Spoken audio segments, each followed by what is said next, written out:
अस्सलामुअलैकुम दोस्तों, welcome back to our YouTube channel E Sabak. Myself Amrez. तो आज हम डिस्कस करेंगे पार्ट थर्ड क्लास 8th की साइंस हमने शुरू किया है। तो पहले दो पार्ट अगर आपने नहीं देखे हैं तो आप जाके प्लेलिस्ट से पहले वो दो पार्ट देख लें, उसके बाद आप सीधा तीसरे पार्ट पे आ सकते हैं। तो पहले दो पार्ट्स में हम अगर रिकॉल करें तो उसमें हमने माइक्रो ऑर्गेनिज्म के बारे में पढ़ा था, सर्वाइव कहाँ पे करते हैं, ये सर्वाइव कहाँ पे करते हैं वो पढ़ा था। फ्रेंडली माइक्रो ऑर्गेनिज्म के बारे में पढ़ा था। Commercial use of micro organism के बारे में बात की थी। तो आज हम मेडिसिनल यूज़ माइक्रो ऑर्गेनिज्म का उसके बारे में बात करेंगे। ठीक है, एक एग्जाम्पल देकर मैं आपको समझाता हूँ। फॉर एग्ज़ाम्पल, जब हम बीमार होते हैं तो हम डॉक्टर के पास जाते हैं। तो डॉक्टर क्या करता है, डॉक्टर हमें एंटीबायोटिक्स देता है, जैसे कि टैबलेट्स, कैप्सूल या फिर इंजेक्शन वगैरह। ठीक है, वो जो सोर्स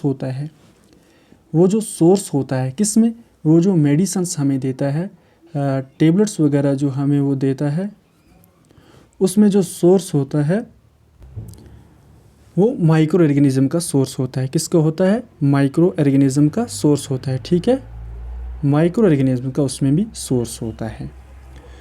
तो वो जो मेडिसिन्स होती है वो किल करती है या फिर स्टॉप कर देती है किसको? ग्रोथ जो होती है डिजीज़ काजिंग माइक्रो ऑर्गेनिज्म की, उसकी ग्रोथ को जब वो स्टॉप करती है तो उन मेडिसिन्स को हम क्या बोलेंगे? उन मेडिसिन्स को हम बोलते हैं एंटीबायोटिक्स बोलेंगे। क्या बोलेंगे?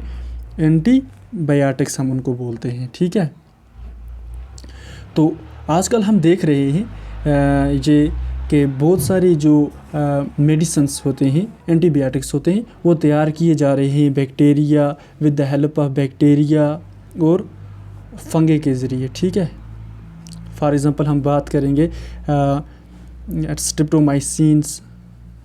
स्ट्रेप्टोमाइसिन, टेट्रासाइक्लिन और एरिथ्रोमाइसिन की हम बात करें, एरिथ्रोमाइसिन। ठीक है, ये सब जो होती है ये माइक्रो ऑर्गेनिज्म के ज़रिए तैयार की जाती है। इनको ये जो सब ये और कुछ जैसा कि कॉमनली इनको एंटीबायोटिक्स बोलते हैं। ये जो मैंने आपको मेडिसिन्स का नाम बोला, इनको एंटीबायोटिक्स बोलते हैं, जो तैयार की जाती है फंगे और बैक्टीरिया के ज़रिए। ठीक है, जो मैंने आपको पहले ही बताया, ये फंगे और बैक्टीरिया के ज़रिए तैयार की जा रही हैं। ये जो एंटीबायोटिक्स होती हैं ये मैन्युफैक्चर होती हैं कुछ स्पेसिफिक माइक्रो ऑर्गेनिज्म के ज़रिए, और ये यूज्ड होती हैं कि क्या करने के लिए? ये यूज्ड होती हैं जो वैरायटी या बहुत सारी डिजीज़ होती हैं उनको ठीक करने के लिए ये मेडिसिन्स वहाँ पे यूज़ होती हैं। ओके दोस्तों, मैंने आपको मेडिसिनल यूज़ भी इसका बताया। उसके बाद हम आज एक बात करेंगे वैक्सीन के बारे में। वैक्सीन क्या होती है? ठीक है, वैक्सीन के बारे में अगर आपको बताऊं, जब कोई डिजीज़ कैरिंग माइक्रोब इंटर होता है बॉडी के अंदर, तो बॉडी जो होती है वो प्रोड्यूस करती है एंटीबॉडीज़। ठीक है, क्या बॉडी क्या प्रोड्यूस करती है? हमारी बॉडी जो होती है वो एंटीबॉडीज़ प्रोड्यूस करती है। ठीक है, जब कोई डिजीज़ कैरिंग माइक्रोब इंटर होता है तो हमारी बॉडी एंटीबॉडीज़ प्रोड्यूस करती है। क्यों एंटीबॉडीज़ प्रोड्यूस करती है? कि वो फाइट करते हैं किसके साथ? जो इन्वेडर्स होता है। ठीक है, जो ऑलरेडी हमारी बॉडी के अंदर डिजीज़ कैरिंग ऑर्गेनिज्म होता है, उससे फाइट करने के लिए हमारी बॉडी प्रोड्यूस करती है एंटीबॉडीज़। तो जब वो बॉडी हमारी एंटीबॉडीज़ प्रोड्यूस करती है तब क्या होता है? तो जो डेड और वीकेंड होते हैं, जब हमारी बॉडी प्रोड्यूस कर लेती है वो एंटीबॉडी, तो बॉडी जो होती है वो ऑलरेडी उसको रिमेंबर कर लेती है कि कैसे हमें फ़ाइट करना है माइक्रोब के साथ, अगर वो दोबारा से हमारी बॉडी के अंदर इंटर हो जाएं। ठीक है, अगर डेड और वीकेंड माइक्रोब इंट्रोड्यूस होता है एक हेल्दी बॉडी के अंदर, तो बॉडी उसके साथ फाइट करती है और किल करती है जो इन्वेडिंग बैक्टीरिया होते हैं, जो प्रोड्यूस करते हैं सूटेबल एंटीबॉडीज़, जो प्रोड्यूस करते हैं उनको। तो एंटीबॉडीज़ जो होती हैं वो हमारी बॉडी में रह जाती हैं, और हम क्या करते हैं? उनको प्रोटेक्ट करते हैं। किससे? जो डिजीज़ काजिंग माइक्रोब होते हैं, जो फार एवर हमारी बॉडी के अंदर आने वाले होते हैं उनके साथ। तो ऐसे एक वैक्सीन जो होती है वो काम करती है। ठीक है,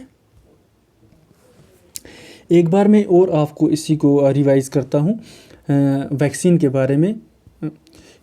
वैक्सीन का दोबारा मैं आपको रिवाइज़ करता हूँ, आप समझिए। फॉर एग्ज़ाम्पल, मैंने आपको बताया कि जब एक डिजीज़ कैरिंग माइक्रोब हमारी बॉडी के अंदर प्रोड्यूस होता है, तो जब हमारी बॉडी के अंदर इंटर होता है तो हमारी बॉडी प्रोड्यूस करती है एंटीबॉडीज़ जो फाइट करते हैं किसके साथ, वो जो इन्वेडर ऑलरेडी हमारी बॉडी के अंदर जो डिजीज़ कैरिंग माइक्रोब इंटर होता है उसके साथ हमारी एंटीबॉडीज़ होती हैं, फाइट करती हैं। तो जब वो फाइट करती हैं उसके बाद हमारी बॉडी उसको याद रखती है कैसे हमें फ़ाइट करना है उनके साथ। ठीक है, अगर डेड और अगर डेड और वीकेंड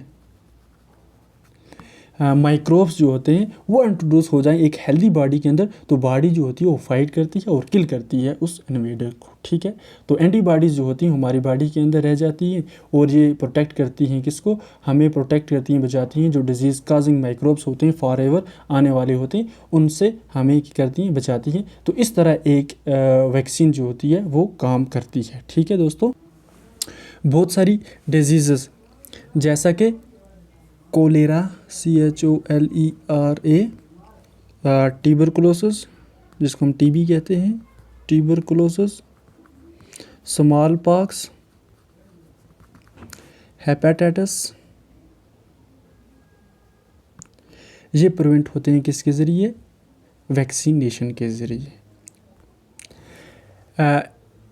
एडवर्ड जिन्नर साइंटिस्ट थे, एडवर्ड जेन्नर, इन्होंने डिस्कवर की थी वैक्सीन किसके लिए, फॉर स्मॉल पॉक्स के लिए। ठीक है, इन्होंने स्मॉल पॉक्स के लिए एक वैक्सीन डिस्कवर की थी। कब की थी इन्होंने, 1798 में। ठीक है, 1798 में एडवर्ड जेन्नर जो थे उन्होंने एक वैक्सीन डिस्कवर की थी किसके लिए, स्मॉल पॉक्स के लिए। जब आप बच्चे होते हो तो आपको याद होगा कि आपके पेरेंट्स जो होते हैं वो आपको क्या करते थे, वो आपको इंजेक्शन एक करवाते थे। ठीक है, जब वो बच्चे थे, चाइल्डहुड एज में जब थे, तो आपके पेरेंट्स जो थे होते हैं, जैसा कि हमारे पेरेंट्स होते हैं, तो वो क्या करते हैं, हमें एक इंजेक्शन करवाते हैं। ठीक है, किस लिए करवाते हैं, कि हमको प्रोटेक्ट करने के लिए अपने आप को। ठीक है, किससे, जो बहुत सारी डिजीज़ होती हैं उनसे बचाने के लिए हमें ये वैक्सीन दी जाती है उस टाइम। आपके लिए एक होमवर्क है, आप प्रिपेयर करेंगे एक लिस्ट उन डिजीज़ की, अपने पेरेंट्स से इसकी मदद आप ले सकते हैं, तो आप कमेंट सेक्शन में इसको मुझसे शेयर कर सकते हैं। तो ठीक है, अगले लेक्चर से पहले आप इसी लेक्चर में कमेंट सेक्शन में आप मुझे ये शेयर करना, एक प्रिपेयर करना, एक लिस्ट तैयार करना किसकी, जो डिज़ीज़ कौन कौन सी डिज़ीज़ होती थी तब। ठीक है, उस टाइम ये आप शेयर करना मुझसे। तो दोस्तों, ये बहुत ही ज़रूरी होता है कि बच्चों को बचाना किसकी एगेंस्ट में, डिजीज़ के एगेंस्ट में। ठीक है, नेसेसरी वैक्सीन्स जो होती हैं वो अवेलेबल होती हैं, ऑलवेज़ अवेलेबल होती हैं। कहाँ पे, हमारे जो नियर बाई हॉस्पिटल्स हैं हमारे होते हैं, और वहाँ पे वैक्सीन्स मौजूद होती हैं। तो हम देखते भी हैं एडवर्टाइजमेंट में, ऑन TV पे या फिर न्यूज़पेपर पे, रिगार्डिंग किसके रिगार्डिंग, कैसे प्रोटेक्ट करना है चिल्ड्रन को अगेंस्ट किसके अगेंस्ट, पोलियो से कैसे बचाना है, या फिर पल्स पोलियो प्रोग्राम हम देखते हैं, उसके अंदर हमें बताते हैं। पोलियो ड्रॉप्स जो होता है वो बच्चों को दिया जाता है। वो एक्चुअली जो पोलियो ड्रॉप्स हम देते हैं बच्चों को, वो भी एक वैक्सीन ही होता है। क्या होता है, वैक्सीन होता है। ठीक है, जो पोलियो ड्रॉप्स हम अपने बच्चों को देते हैं वो भी क्या होता है, वो भी वैक्सीन ही होता है। ठीक है दोस्तों, आजकल क्या होता है, जो वैक्सीन जो होती हैं ये बनती हैं किससे, माइक्रो ऑर्गेनिज़म से तैयार की जाती हैं। माइक्रो ऑर्गेनिज़म से ये जो वैक्सीन्स होती हैं ये तैयार की जाती हैं, और ये प्रोटेक्ट करती हैं किसको, ह्यूमंस को प्रोटेक्ट करती हैं, एंड अदर जो एनिमल्स होते हैं उनको भी ये जो वैक्सीन्स होती हैं ये प्रोटेक्ट करती हैं बहुत सारे डिजीज़ से बचाने के लिए। ये जो वैक्सीन्स हैं ये माइक्रो ऑर्गेनिज़म से तैयार की जाती है। तो मैंने आपको पहले ही बताया था कि माइक्रो ऑर्गेनिज़म के बहुत सारे इस्तेमाल होते हैं। ठीक है, ये हार्मफुल भी होते हैं, और ये बेनिफिशियल भी होते हैं। तो बेनिफिशियल की हमने बात ऑलरेडी की थी। तो आज हम थोड़ा डिजीज़ काजिंग माइक्रो ऑर्गेनिज्म की बात की है हमने। तो उसमें हमने ये भी पढ़ा कि जो वैक्सीन्स होती हैं ये भी एक किस्म की ये भी माइक्रो ऑर्गेनिज्म से तैयार की जाती हैं। ये प्रोटेक्ट करती हैं हमारी बॉडी को, ह्यूमन्स को, एनिमल्स को, और और और ये यूज़्ड होती हैं, माइक्रो ऑर्गेनिज्म यूज़ होते हैं हमारे एनवायरनमेंट को साफ़ रखने में भी इनका इस्तेमाल होता है। तो कल हम डिस्कस करेंगे, लेक्चर लंबा हो जाएगा, 10 मिनट का ऑलरेडी हो चुका है। तो कल हम डिस्कस करेंगे। इसके अलावा हमने तो क्लीनिंग एनवायरनमेंट तो पढ़ लिया, disease causing in humans being में इसके कारण कौन सी डिजीज़ होती है, और हार्मफुल माइक्रो ऑर्गेनिज्म के बारे में कुछ डिस्कस करेंगे। और उसके बाद हम एक चार्ट डिस्कस करेंगे जिसमें हम डिस्कस करेंगे ह्यूमन डिजीज़ के नाम, और उसके बाद उसके causative micro organism, mode of transmission देखेंगे हम उसमें, और उसके प्रिवेंटिव मेजर देखेंगे कि किस किस चीज़ से हम इसको प्रिवेंट कर सकते हैं। ठीक है, ओके। ठीक है दोस्तों, अगर वीडियो आपको अच्छी लगी हो तो आप हमारे चैनल को सब्सक्राइब करें, घंटी के बटन को दबाएं ताकि हमारी आने वाली वीडियो सब आप तक पहुँचे। अल्लाह हाफिज़।